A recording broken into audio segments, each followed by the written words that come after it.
Узбережжя Азовського моря. Вітри тут не вщухають протягом року. Відчути це можна, стоячи просто на пляжі. На висоті вітер ще сильніший. Тож не дивно, що саме тут, на Приазов'ї, побудували найбільшу в Україні вітрову електростанцію. Ходімо ближче, спробуємо відчути справжню силу вітру.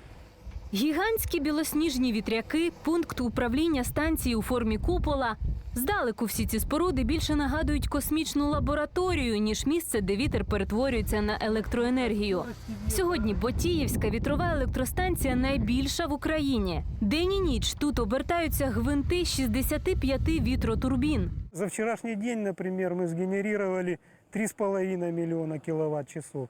Если сравнить по населению, это город Запорожье, мы обеспечим электроэнергией на полгода. Турбіни, що на відстані здаються не такими й великими, зблизька вражають своїми розмірами. 3 лопаті завдовжки 55 метрів кожна кріпляться на стовпі вежі, висота якого 94 метри. Це на метр вище за американську статую свободи. Наскільки потужно працюють велетенські конструкції, здалеку не лише видно, а й чутно.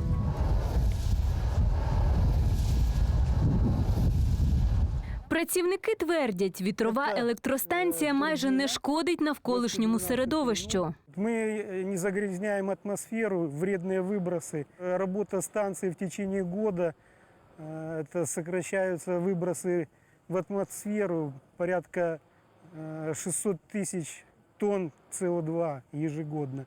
Это в эквиваленте более 300 тысяч автомобилей на дорогах Украины ежегодно.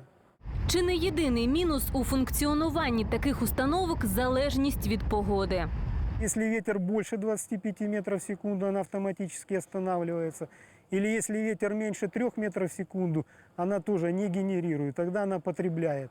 Проте днів у році, коли турбіни не працюють, майже не буває, розповідає начальник зміни Олександр Сафонов. Він та ще 20 працівників керують гігантськими вітряками з цієї диспетчерської. Каже, незважаючи на заплутані схеми на табло, робота станції досить проста. Мы вырабатываем электроэнергию, которую передаем в свою сеть 35 киловольт. Дальше она через повышающие трансформаторы повышается до 150 киловольт, откуда уже выдается в энергосистему и потребляется уже где необходимо, так скажем.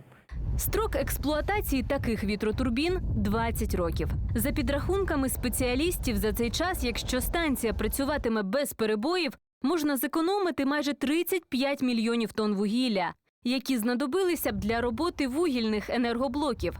Та поки що про масовий перехід на вітрову енергію не йдеться. Вітрові та сонячні електростанції в Україні – рідкість, бо спорудження одного такого об'єкта коштує кілька сотень мільйонів євро.